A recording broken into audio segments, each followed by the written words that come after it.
Good morning students, welcome online classes. Students, हमने पिछले video के माध्यम से भारत के प्रमुख वायु परिवहन स्वरूप को पढ़ा और वायु परिवहन में हमने अंतर्राष्ट्रीय हवाई अड्डों को भी मानचित्र के माध्यम से देखा था। इसके बाद आज हम जो एक प्रश्न है उसको क्लियर करेंगे कि भारत में प्रश्न है कि भारत में वायु परिवहन के विकास के लिए कौन सी अनुकूल दशाएं पाई जाती है।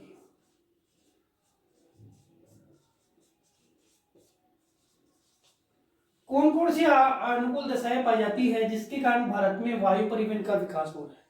सबसे पहली बात, कौन सी अनुकूल दशाएं होगी? देखो, भारत का विस्तार, देखो भारत का विस्तार हम देखें तो भारत के विस्तार की बात करें, उत्तर दक्षिण और पूर्व पश्चिम, तो ये जो विस्तार है, ये विस्तार वायु परिवहन के विकास के लिए सबसे महत्वपूर्ण अनुकूल दशा है, सबसे मुख्य अनुकूल दशा है। क्योंकि इतने लंबे विस्तार में और विस्तार के बाद भी देखें तो भौतिक परिदृश्य, ये आपके पर्वतीय भाग है, ये मैदान है, ये पठार है, ये आपके डेजर्ट है, तो ये भौतिक परिदृश्य ये भी आपके विकास में यानी वायु परिवहन के विकास में सबसे महत्वपूर्ण अनुकूल दशाओं में आता है। साथ ही साथ अब ये तो जो पहला कारक है, क्या? भारत की विशालतम स्थिति, भारत की विशाल क्षेत्रफल की स्थिति, ये सबसे महत्वपूर्ण कारक है जो अनुकूल दशाएं उत्पन्न करता है भारत में। क्या?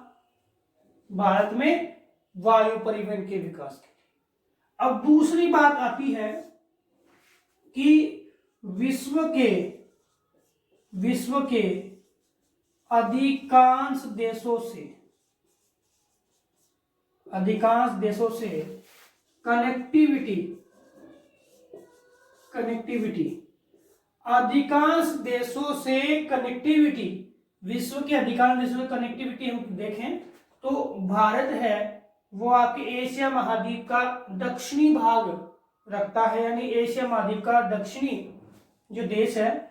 और इधर हम देखें तो भारत की स्थिति ये आपके अफ्रीका महाद्वीप, इधर देखें तो आपके यूरोप, ये दक्षिणी पूर्वी एशिया, ऑस्ट्रेलिया, इधर देखें तो आपके यूरोप महाद्वीप ये और आपके अमेरिका, इन सबसे भारत की क्या है? कनेक्टिविटी है। किसके माध्यम से? वायु परिवहन के माध्यम, मतलब मध्य में ये भारत का स्थान है। और ये कनेक्टिविटी जो है इसकी आपके वायु परिवहन की कनेक्टिविटी भी हमारे पास में है, जल परिवहन की कनेक्टिविटी भी हमारे पास में है। तो ये कनेक्टिविटी भी क्या है? अनुकूल दशाओं को क्या करती है?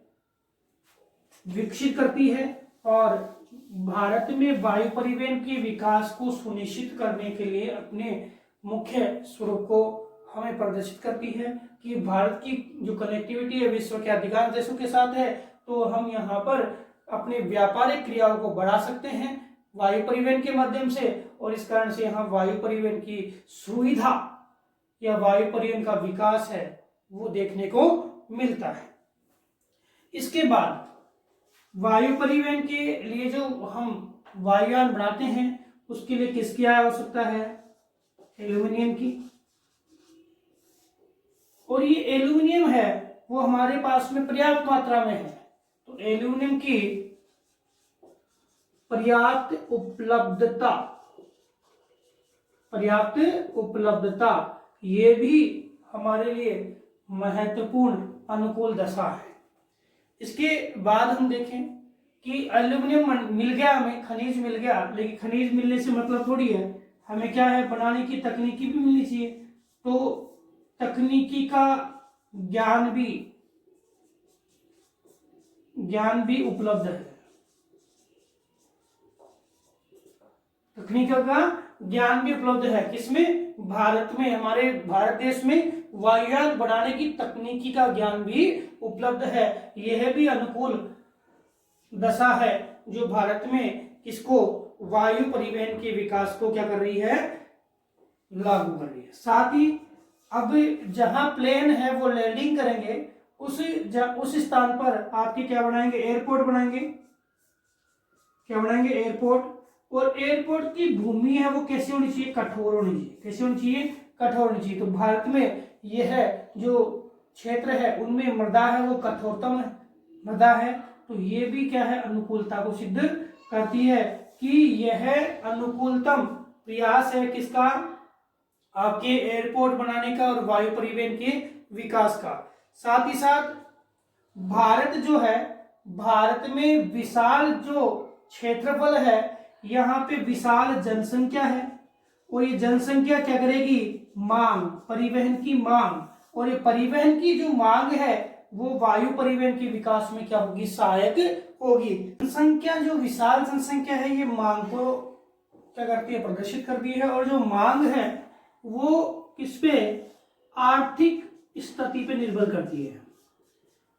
ये बात पहले भी क्लियर हो चुकी है कि जनसंख्या जो है उसके अकॉर्डिंग तो परिवहन की मांग आएगी, और मांग जो आर्थिक स्थिति पर निर्भर करेगी, क्योंकि किसी प्रदेश में, अब ये क्या है, वायु परिवहन सबसे महंगा है। कैसा है, सबसे महंगा है। हर व्यक्ति की कनेक्टिविटी में नहीं है, हर व्यक्ति इसमें क्या है, यात्रा नहीं कर सकता, क्योंकि आर्थिक स्थिति है सभी की मजबूत नहीं है। भारत में अधिकांश लोग हैं वो पिछड़े हैं, गरीबी रेखा में जीवन यापन करते हैं, वो इस वायु परिवहन की स्थिति को प्राप्त नहीं करते हैं, और वो किस क्षेत्र में, रेल परिवहन में, सड़क परिवहन के माध्यम से यात्राएं करते हैं। तो आर्थिक स्थिति अधिकांश क्षेत्रों में अधिकांश लोगों की मजबूत है, इस कारण से यहाँ वायु परिवहन का विकास देखने को मिलता है। साथ ही साथ भारत के उत्तर, दक्षिण, पूर्व, पश्चिमी क्षेत्र में जो पर्यटन है, ये पर्यटन सुविधा है या पर्यटन व्यवसाय है, जो एक व्यापारिक स्वरूप के रूप में उभर कर सामने आया है।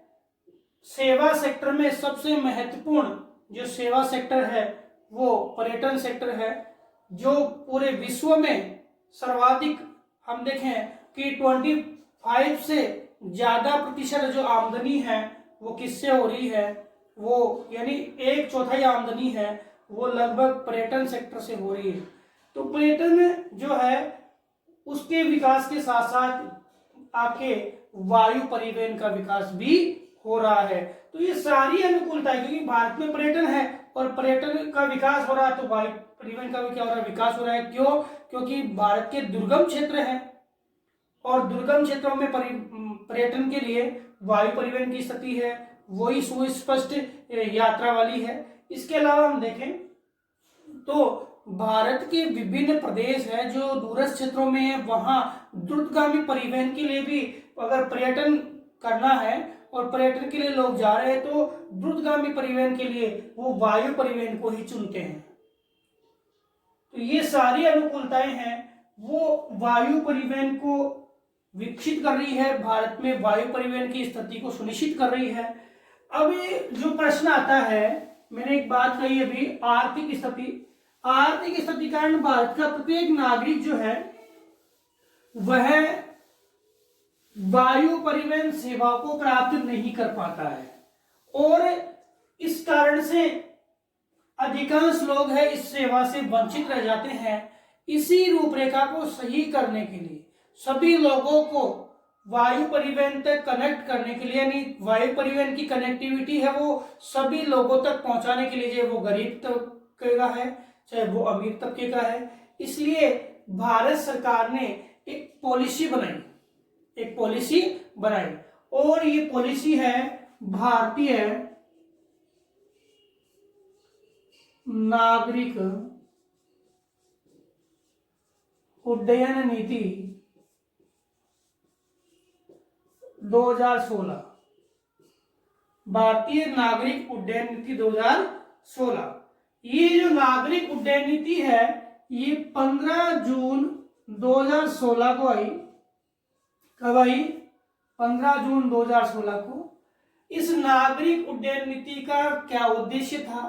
इसका उद्देश्य था कि देश में जो वायु परिवहन सेवाएं हैं उनका विकास देश के समस्त क्षेत्रों में किया जाए और प्रत्येक व्यक्ति है वो इसका लाभ उठा सके। इसके लिए कौन कौन से जो मुख्य प्रावधान रखे गए, तो इसका पहला प्रावधान था कि जो भारत है वो नागरिक उड्डयन के मामले में, नागरिक उड्डयन के मामले में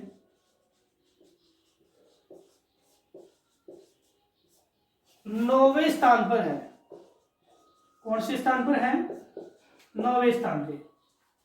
और भारत है वो 2022 तक इस मामले में कौन से स्थान पर आ जाए? तीसरे स्थान पर आ जाए। तो इसके लिए पहला लक्ष्य रखा गया कि भारत जो है 9वें स्थान से कौन से स्थान पे आए? तीसरे स्थान पे आए। और इसके लिए क्या रखा गया? लक्ष्य रखा गया। दूसरा लक्ष्य इसका रखा गया कि जो टिकटिंग है उसको, जो टिकटिंग है जो आपके वायु परिवहन के लिए टिकट है फिक्स होती है, अब ये जो टिकटिंग है वो 8 करोड़ रुपए से बढ़ाकर 8 करोड़ रुपए से टिकटिंग बढ़ाकर 30 करोड़ रुपए कर दी जाए।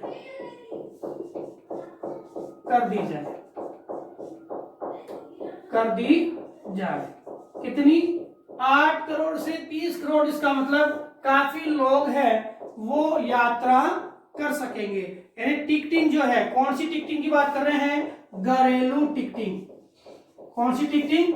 घरेलू टिकटिंग जो है वो आपके 8 करोड़ से बढ़ा के कितनी कर दी जाए? 30 करोड़ रुपए कर दी जाए, जिससे अधिकांश लोग हैं वो यात्रा कर सके। क्या कर सके? यात्रा कर सके। और जो वाणिज्यिक उड़ान है उसके लिए हमारे पास में जो पतन है, सॉरी ये आपके एयरपोर्ट है, वाणिज्यिक उड़ानों के लिए हमारे पास में जो एयरपोर्ट है वो कितने 77 है, उनको बढ़ा के 127 कर दिया जाए। एयरपोर्ट है उनको क्या किया जाए? 77 से बढ़ाकर कितना कर दिया जाए?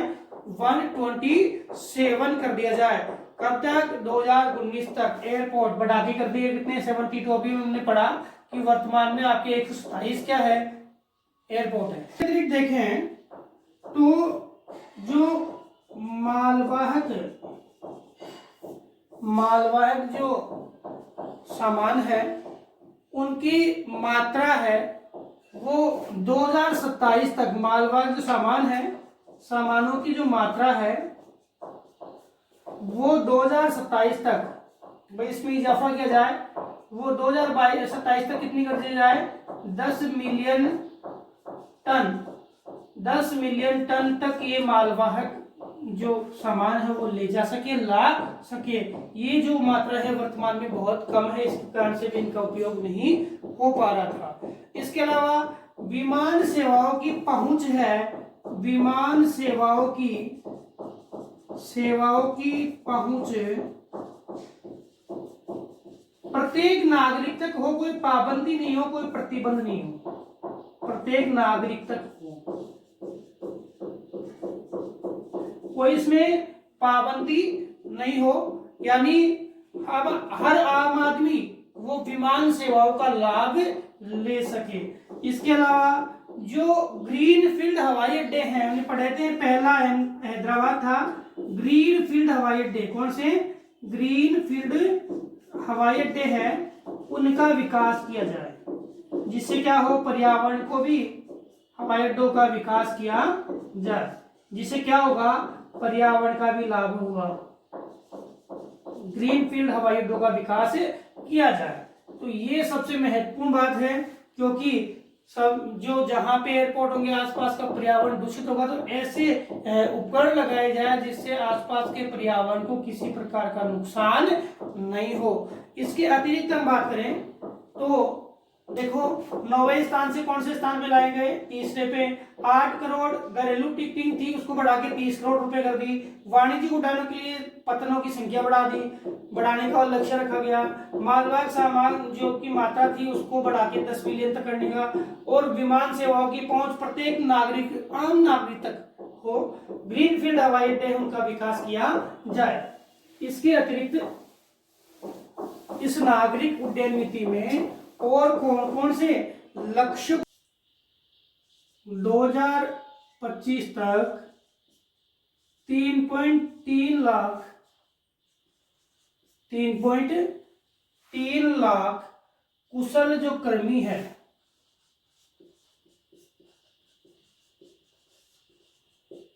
की संख्या सुनिश्चित की जाए। इसका मतलब इतने लोगों को रोजगार दिया जाए। साथ ही साथ आपके मुक्त और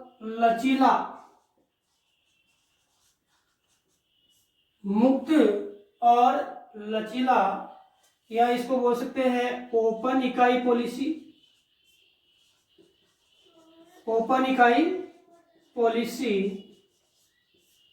तथा कोड शेयरिंग पॉलिसी लागू की जाए। कौन सी policy? Code sharing policy, open इकाई या मुक्त लचीला। मतलब कहने का मतलब जो एक प्रतिबंध था एक एयरप्लेन में जाने के लिए या वायु परिवहन की यात्रा करने के लिए कई प्रकार की जो अपने को कई प्रकार की फॉर्मेलिटीज है वो पूरी करनी पड़ती थी, उसको क्या कर दिया गया। इसके अतिरिक्त नियमों में क्या दी जाए? ढील। और ई गवर्नेंस व्यापार जो प्रक्रिया है उसको प्रक्रिया को सुगमता से लागू किया जाए। तो इसके लिए नियमों में क्या दी जाए? ढील दी जाए। साथ ही साथ इस नागरिक उड्डयन नीति में और क्या प्रावधान रखा गया? इस उड्डयन नीति को मेक इन इंडिया से जोड़ा गया। इसके अतिरिक्त इसमें जो टिकटिंग की व्यवस्था थी, इस टिकटिंग की व्यवस्था में भी कुछ सुधार किया गया कि 1 घंटे के लिए अगर कोई यात्रा कर रहा है उसके लिए 2500 रुपए, और आधे घंटे के लिए अगर कोई यात्रा कर रहा है उसके लिए कितने? 1200 रुपए। 1 घंटे के लिए यात्रा कर रहा है कितने? 2500 रुपए, और आधे घंटे के लिए यात्रा कर रहा है उसके लिए 1200 रुपए।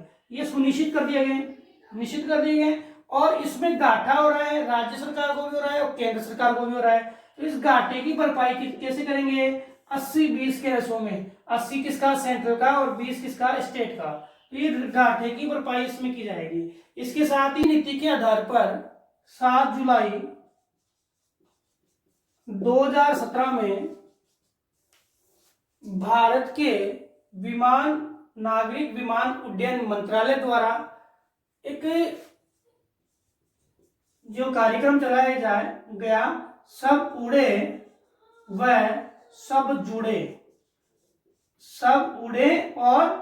सब जुड़े, ये कार्यक्रम चलाया गया इस नीति के अकॉर्डिंग, जिसमें भारत के समस्त नागरिक जो है, आम नागरिक है, वो किससे कनेक्ट हो? वो वायु परिवहन से कनेक्ट हो और वो वायु परिवहन की सेवाओं का लाभ ले सके।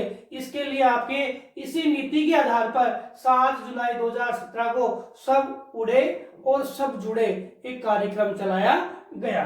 तो विद्यार्थियों, आज हमने वायु परिवहन जो है वो किस प्रकार से अपने अनुकूलता को प्राप्त करके भारत में विकसित हो रहा है, इसके लिए अनुकूलित प्रक्रियाएं पढ़ी, कौन कौन सी अनुकूलितता भारत में पाई जाती है। साथ ही साथ हमने नागरिक उड्डयन नीति 2016 जो 15 जून 2016 को आई थी उसको पढ़ा, उसमें क्या क्या प्रावधान, क्या क्या लक्ष्य रखे गए। अगले वीडियो के माध्यम से हम पढ़ेंगे कि भारत में जो आपके जल परिवहन है उसका क्या स्वरूप है, जल परिवहन के स्वरूप और विकासात्मक प्रतिरूप के बारे में पढ़ेंगे।